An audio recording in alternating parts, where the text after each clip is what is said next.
octane number and engine knock.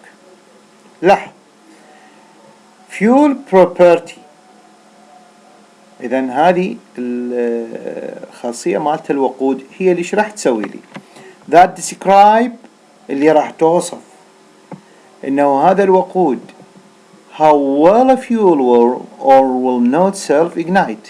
إذن هو راح يسبب لي أو راح تحدث عملية السيلف ignition or not أو لا. هذه راح نسميها يعني عن طريقها اللي راح نشوف إنه ما بيها سيلف ignition تحدث أو لا تحدث، راح نسميها octane number أو نسميها just octane. فهذا هو رقم اللي يخص الغازولين، اللي يخص البنزين. طيب هنا يسووا خلوا إنه أكو numerical scale generated، نشأوا لهم فد قيمة عددية. هذه القيمة العددية اللي هي راح تسوي مقارنة ما بين الوقود اللي يسبب لي سيلف ignition من اللي ما يسبب. فإذا ايش سووا هذه؟ خلوا هنا اكو ستاندرد فيولز، اكو وقود يعني اللي هو المثالي بسبيسيفيك تيست انجن، اجوا فحصينه بمحرك اختبار at specific operating conditions. ايضا حددوا شروط الاشتغال محددة معينة اللي عن طريقها شافوا هذا هو وحددوا هذا الستاندرد فيولز. شلون راح نفحص هذه الاوكتان نمبر؟ اي واحد يجيب لنا مثلا وقود ويقول يابا هذا الوقود شلون بالنسبة له، هذه يسبب لي نوك ما يسبب نوك، راح يصير ويعتمد عليه من يعتمد على السيلف ignition، بي سيلف ignition او ما بي سيلف ignition. طيب احنا شلون راح نتعامل معاه؟ نتعامل معاه انه عندنا هنا بالمختبر two standard reference fuels. اذا عندي وقود، هاي نوعين من هذه الوقود اللي هي الستاندرد القياسي اللي عن طريقه راح احدد مكان هذا الوقود اللي جايبي لي اياه بيناتهم. يعني عندي ستاندرد عالي واكو ستاندرد قليل. خلينا نعرف هذه النوعيات الوقود اثنيناتهم two standard reference.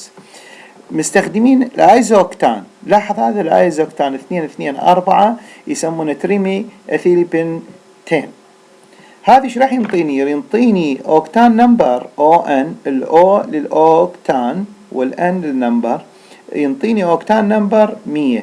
اذا هذه الايزوكتان 100 3 ميثيلي بن 10. طيب ان هبتان، اذا الثاني الاول ايزوكتان وقلنا الاوكتان نمبر مالته 100. ان هبتان which is given the own يعني اوكتان نمبر 0. اذا هذا الان هبتان. طيب the higher the octane number of fuel the less likely it will self ignite. طيب اذا هذا قليل الاحتمالية مال حدوث شنو؟ السيلف ignition. هذا السيلف ignition قليل الاحتمالية. طيب engines with low compression ratios can use fuels. طيب اذا راح نستخدم هذه المحركات اللي المعينة اللي راح نشتغل عليها بنستخدم اللو كومبريشن ريشيوز، نسب انضغاط قليلة، حتى نستخدم نشغل عليها هذه المحرك من خلال هذا الوقود اللي موجود. can use fuels with lower octane numbers. إذا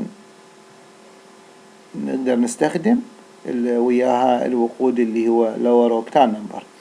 but high compression engines، أما للهاي compression engines راح نستخدم الهاي octane fuel. ليش؟ to avoid self ignition and knock. ليش؟ احنا طرقنا سابقا قلنا تعتمد على الكمبريشن ratio. لاحظ إذا أنا عندي هسه low compression ratio نستخدمها لمن؟ للlower octane numbers. أما الهاي كومبريشن اجنيشن انجنز تستخدم، ايش راح تستخدم؟ تستخدم هاي اوكتان فيول. ليش؟ حتى نتجنب السيلف اجنيشن والنوك. اذا هنا عندنا العديد من الاختبارات المختلفة اللي راح نسويها حتى نشوف الريتنج مال هذا الاوكتان نمبرز وين راح يكون موجود اللي نريد نفحصه. لاحظ المفروض هذا each of which will give slightly different octane number value. إذن راح ينطيني اختلاف ضئيل جدا يعني بالرقم الاوكتان نمبر، حتى احنا لازم نصير exactly نحدد قيمة الاوكتان نمبر للوقود اللي يردونا نفحصها. شلون راح تتم عملية الفحص لهذا الوقود؟ لاحظ عندنا two most common methods. إذا عندي طريقتين شائعة لفحص هذه الغازولين حتى أحدد الأوكتان نمبر مالته.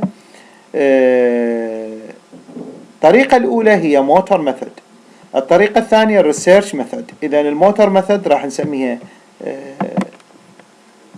الموتور ميثود والريسيرش ميثود اثنيناتهم. إذا طيب this gives the motor octane number. الطريقة الأولى اللي تنطيني الأوكتان نمبر راح تكون موتور أوكتان نمبر، ننطيها M من الموتور، والهاي A هي مو A O أوكتان نمبر MON. هذه للطريقة الأولى. أما الطريقة الثانية ريسيرش أوكتان نمبر راح ناخذ RON. إذا صار عندي الطريقة الأولى MON والثانية RON. زين. شلون راح اما اكو طريقة ثالثة وهي طريقة قليلة الاستخدام. اذا الطريقة الثالثة اللي هي aviation octane number واللي تستخدم الى الايركرافت فيول، هذه الوقود اللي يستخدم للطائرات، وهذه قليلة الاستخدام. هنا المحرك المستخدم بعملية قياس MON والRON موتور أوكتان نمبر أو ريسيرش أوكتان نمبر. هذه صارت بسنة بالثلاثينيات من 1900. محرك سلندر واحد، overhead valve engine، الفالف مالته برأس الاسطوانة، يشتغل رباعي الأشواط على أوتو سايكل. هنا الكومبريشن ريشيو راح تكون variable. إذا يقدرون أكو فد ميزة خاصة بالمحرك يغيرون الكومبريشن ريشيو إيش قد ما يردوها ويبدون يشغلون المحرك. إذا معناته أنه راح تصير عملية adjusted يعني يغيرون القيمة اللي يحتاجوها وللكومبريشن ريشيو، وهذه تتراوح قيمتين 3 إلى 30. شلون راح تتم عملية القياس؟ نعطينا هنا بالتيبل رقم 3 ايش راح يسوون؟ يقول لي ايجاد الاوكتان نمبر للوقود. الطريقة المستخدمة راح يبدي بالبداية ياخذ الوقود واللي مشتغل على specified conditions ويبدي يشغل المحرك. هنا راح هذه التيست انجن الكومبريشن ريشيو is adjusted until a standard level of NOx experience. إذا صار النوك فإذا هذه هي الكومبريشن ريشيو راح يستخدم يعني قبل النوك.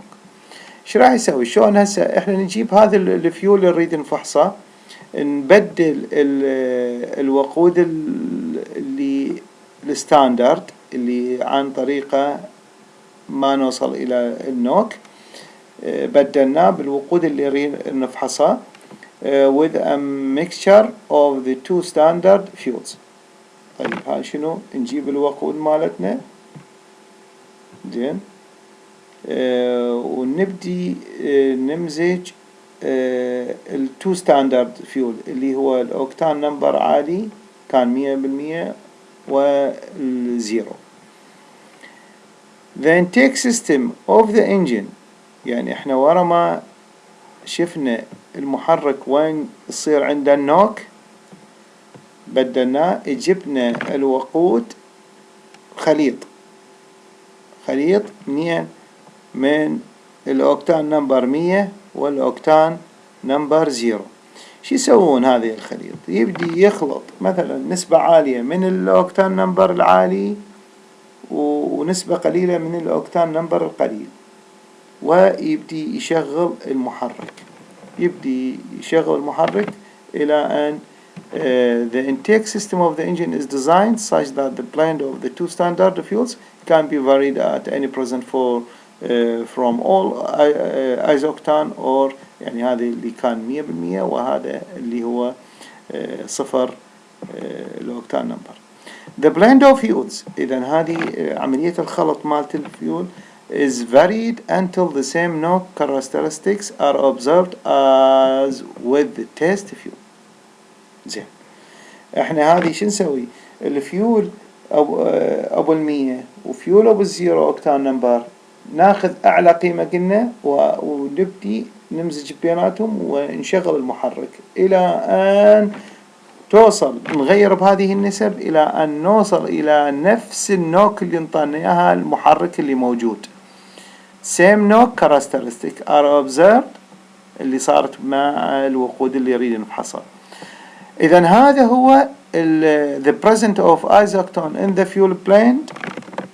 إذا من راح ينطينا هذه النوك، إذا معناته هو هذا الأوكتان نمبر اللي راح نقول هذا هو الوقود اللي متكون من هالقد نسبة من الأوكتان نمبر العالي وهالقد نسبة من الأوكتان نمبر القليل. لاحظ هنا نعطينا التفاصيل اللي يشتغل بها المحرك عندما بالطريقة RON والMON. مثلا هنا عندنا مثال انه فيول سوانا النوك ب87% الازوكتان اللي هو 100% اوكتان نمبر و13% انهبتان اللي هو 0. فراح نحكم على هذا الوقود هو شنو؟ اوكتان نمبر 87 اللي هو هذه القيمة مالته مال اعلى